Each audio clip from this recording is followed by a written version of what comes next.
அகிலம் நியூஸ் நேயர்களுக்கு வணக்கம். இன்றைய மதிய நேர பிரதான செய்திகள். முதலில் தலைப்புச் செய்திகள். அனுர தரப்பை வீழ்த்த வகுக்கப்படும் வியூகம் அவசரமாக கூடும் முன்னாள் எம்பிக்கள். ஹரிணி பிரதமர் பதவியிலிருந்து நீக்கப்படுவாரா? டில்வின் விளக்கம். 83 கடவுச்சீட்டுகளை வைத்திருந்த ஆணும் பெண்ணும் கைது. இருவேறு இடங்களில் நீரில் மிதந்த 2 சடலங்கள் மீட்பு. குற்றவாளியாக இனங்காணப்பட்ட 2 நீதிபதிகள் பணி நீக்கம். விபத்துக்குள்ளான பேருந்து அரச பகுப்பாய்வாளரால் பரிசோதனை. தேசப்பந்து தென்னக்கோனுக்கு எதிரான வழக்கு ஒத்திவைப்பு. அடுத்த சில நாட்களில் கொட்டி தீர்க்கப் போகும் கனமழை, பொதுமக்களுக்கு எச்சரிக்கை. 60வது ஜெனீவா கூட்டத்தொடர் இன்று ஆரம்பம். கொழும்பு கடற்கரையில் பெண்ணொருவரின் விபரீத முடிவு. தொடர்பினை விரிவான செய்திகள். முன்னாள் நாடாளுமன்ற உறுப்பினர்கள் குழுவுடன் எதிர்க்கட்சித் தலைவர் சஜித் பிரேமதாச சிறப்பு கலந்துரையாடல் நடத்தவுள்ளார். எதிர்க்கட்சித் தலைவரின் வேண்டுகோளின் பேரில் இன்று இந்த கலந்துரையாடல் நடைபெறவுள்ளது. அந்த வகையில் ஐக்கிய மக்கள் சக்தி மற்றும் ஐக்கிய தேசிய கட்சியை பிரதிநிதித்துவப்படுத்தும் உறுப்பினர்கள் இந்த கூட்டத்தில் கலந்து கொள்ள உள்ளனர்.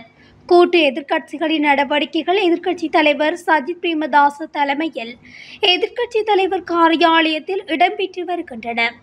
நாடாளுமன்றத்தை பிரதிநிதித்துவப்படுத்திய முன்னாள் நாடாளுமன்ற உறுப்பினர்களின் கருத்துக்களை பெற்று எதிர்கால அரசியல் நடவடிக்கைகளை ஒழுங்கமைப்பதே எதிர்க்கட்சித் தலைவரின் நோக்கமாகும்.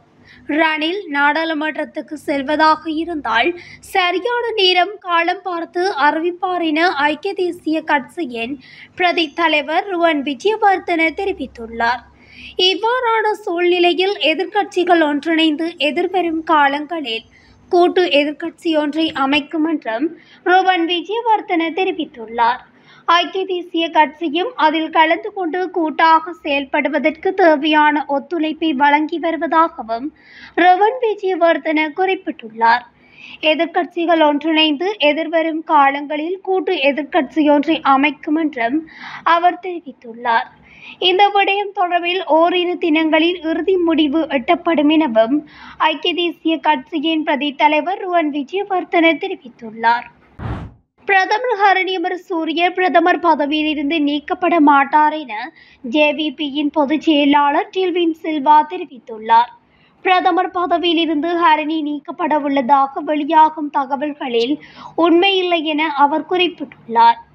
எதிர்க்கட்சியினர் நீண்ட காலமாக அடிப்படையற்ற பிரச்சாரங்களில் ஈடுபட்டு வருவதாக தெரிவித்துள்ளார்.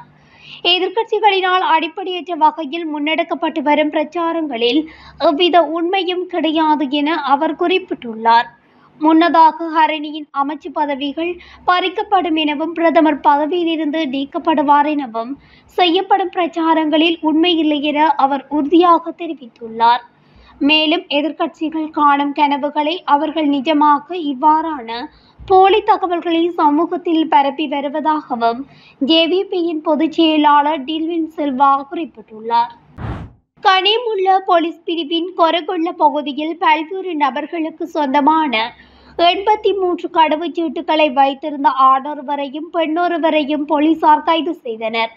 கனிமுள்ள போலீஸ் நிலைய அதிகாரிகள் குழு நடத்திய சோதனையை தொடர்ந்து சந்தேக நபர்கள் கைது செய்யப்பட்டனர். ஆண் சந்தேக நபர் வத்தலையைச் சேர்ந்த 51 வயதுடையவர் என்றும் பெண் சந்தேக நபர் கனிமுல்லையைச் சேர்ந்த 62 வயதுடையவர் என்றும் தெரிவிக்கப்பட்டுள்ளது. மேலும் சம்பவம் தொடர்பான மேலதிக விசாரணைகளை கனிமுள்ள போலீசார் முன்னெடுத்து வருகின்றனர். கொம்புக்கெட்டே போலீஸ் பிரிவின் கெட்டிகம பகுதியில் உள்ள கிம்புல்வா ஓய மண்டல பல பாலம் அருகே மிதந்தவாறு காணப்பட்ட சடலம் ஒன்று மீட்கப்பட்டுள்ளது. இறந்தவர் கெட்டிகம கொம்புக்கெட்டே பகுதியைச் சேர்ந்த 80 வயதானவர் என கூறப்படுகிறது. இந்த மரணம் நீரில் மூழ்கி இறந்ததா அல்லது வேறு ஏதேனும் சந்தேகத்துக்கிடமான மரணமா என்பது குறித்து கொம்புக்கெட்டே போலீசார் விசாரணைகளை தொடங்கியுள்ளனர். அதேவேளை பள்ளிக்கல போலீஸ் பிரிவின் திறந்தவெளி சிறைச்சாலை முகாமுக்கு அருகிலுள்ள விக்டோரியா நீர்த்தேக்கத்தில் மிதந்தவாறு காணப்பட்ட ஆணொருவரின் சடலம் மீட்கப்பட்டுள்ளது. சடலமாக மீட்கப்பட்டுள்ளவர் பார்பர் வத்தை குன்னிப்பான பகுதியைச் சேர்ந்த 63 வயதானவர். மீட்கப்பட்ட சடலம் கண்டி வைத்தியசாலையின் பிரேத அறையில் வைக்கப்பட்டுள்ளதுடன் பள்ளிக்கலை போலீசார் மேலதிக விசாரணைகளை முன்னெடுத்துள்ளனர்.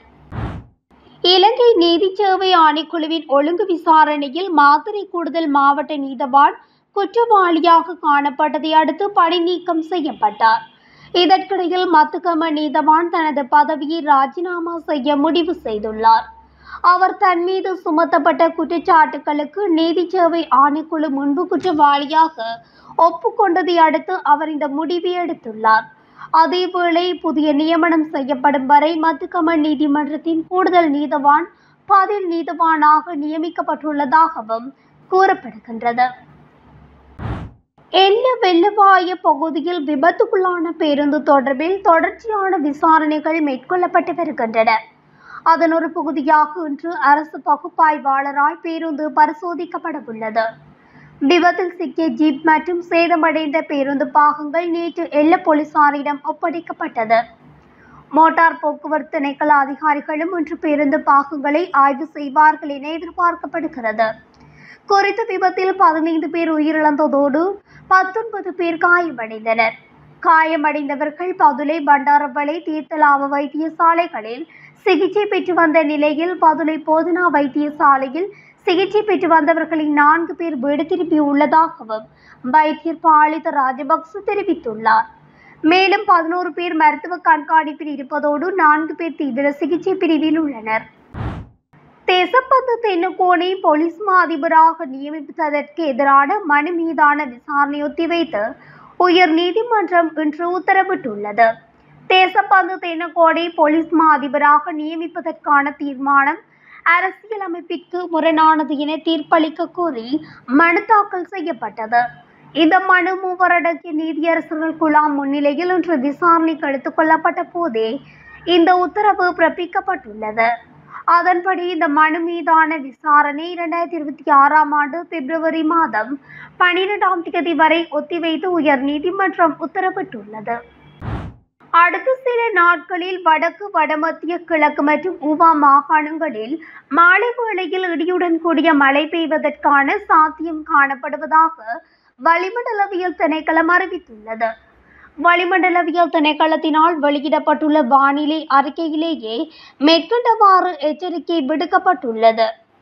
அந்த அறிக்கையில் மேலும் கூறியுள்ளதாவது: வடக்கு, வடமத்திய, கிழக்கு, மத்திய, சப்ரகமுவ மற்றும் ஊவா மாகாணங்களிலும் குருநாகல் மற்றும் ஹமாந்தோட்டை மாவட்டங்களிலும் பல இடங்களில் பிற்பகல் 1 மணிக்கு பின்னர் மழை அல்லது இடியுடன் கூடிய மழை பெய்யக்கூடும். இந்த பிரதேசங்களில் சில இடங்களில் 75 மில்லிமீட்டருக்கும் அதிகமான ஓரளவு பலத்த மழை வீழ்ச்சி எதிர்பார்க்கப்படும். மேல் மற்றும் சப்ரகமு மாகாணங்களிலும் காலி மற்றும் மாத்தறை மாவட்டங்களிலும் சிறிதளவான மழை பெய்யக்கூடும். அத்துடன் மாலை வேளைகளிலும் இரவு வேளைகளிலும் மழை பெய்ய சாத்தியக்கூறுகள் காணப்படுகின்றது. இடியுடன் கூடிய மழை பெய்யும் வேளைகளில் அப்பிரதேசங்களில் தற்காலிகமாக பலத்த காற்று வீசக்கூடும். எனவே காற்று மற்றும் மின்னல் தாக்கங்களினால் ஏற்படக்கூடிய பாதிப்புகளை குறைத்துக் கொள்ள எச்சரிக்கையுடன் இருக்குமாறு வளிமண்டலவியல் திணைக்களம் பொதுமக்களுக்கு அறிவித்தல் விடுத்துள்ளது. ஜெனீவா ஐக்கிய நாடுகள் மனித உரிமைகள் பேரவையின் 60வது கூட்டத்தொடர் இன்று ஆரம்பமாக உள்ளது. குறித்த அமர்வில் அமைச்சர் வீதகேரத் பங்கேற்க உள்ளார். இதன்படி அவர் இலங்கை நேரப்படி இன்று பிற்பகல் 3:45 நேரத்திற்கு இலங்கை மின் அரசாங்கத்துக்கு பிரதிநிதித்துவப்படுத்தி சிறப்பு அறிக்கை ஒன்றை வெளியிடவுள்ளார். கொழும்பில் கடலில் மூழ்கிய நிலையில் பெண்ணொருவர் மீட்கப்பட்டதுடன் அவரின் 2 மாத குழந்தையை காணவில்லை என கூறப்படுகின்றது. வெள்ளப்பட்டி கடற்கரையில் நேற்றைய தினம் குறித்த பெண் மீட்கப்பட்டு கொழும்பு தேசிய மருத்துவமனையில் அனுமதிக்கப்பட்டுள்ளார். கடலில் இருந்து மீட்கப்பட்ட பெண்ணுக்கு சுவாசிப்பதில் சிரமம் ஏற்பட்ட நிலையில் வைத்தியசாலையில் அனுமதிக்க நடவடிக்கை எடுக்கப்பட்டதாக கொள்ளுப்பட்டி போலீசார் தெரிவித்தனர். நுவரெலியாவைச் சேர்ந்த குறித்த பெண் கணவனுடன் ஏற்பட்ட முரண்பாடு காரணமாக கொழும்பு நோக்கி வந்ததாக விசாரணையில் தெரிய வந்துள்ளது. குறித்த பெண்ணின் கணவர் நுவரெலியா பகுதியில் ஒரு போலீஸ் நிலையத்தில் பணிபுரிவதாக தெரிய வந்துள்ளது. குழந்தையுடன் கடலில் குதித்து தற்கொலைக்க முயன்றாரா அல்லது அந்த பெண் தனது குழந்தையை கடலில் வீசி விட்டாரா என்பது குறித்து போலீசார் மேலதிக விசாரணைகளை முன்னெடுத்து வருகின்றனர். இத்துடன் அகிலம் நியூஸின் இன்றைய மதிய நேர பிரதான செய்திகள் நிறைவடைகின்றன. தொடர்ச்சியாக செய்திகளை அறிந்து கொள்ள தமிழொலி ஊடகத்துடன் இணைந்திருங்கள். நன்றி, வணக்கம். அகிலம் மாற்றத்திற்கான மக்கள் குரல். இந்த வீடியோ பிடிச்சிருந்தா லைக் பண்ணுங்க, கமெண்ட் பண்ணுங்க, ஷேர் பண்ணுங்க. மறக்காம கீழே இருக்க பெல் ஐகானை கிளிக் பண்ணுங்க.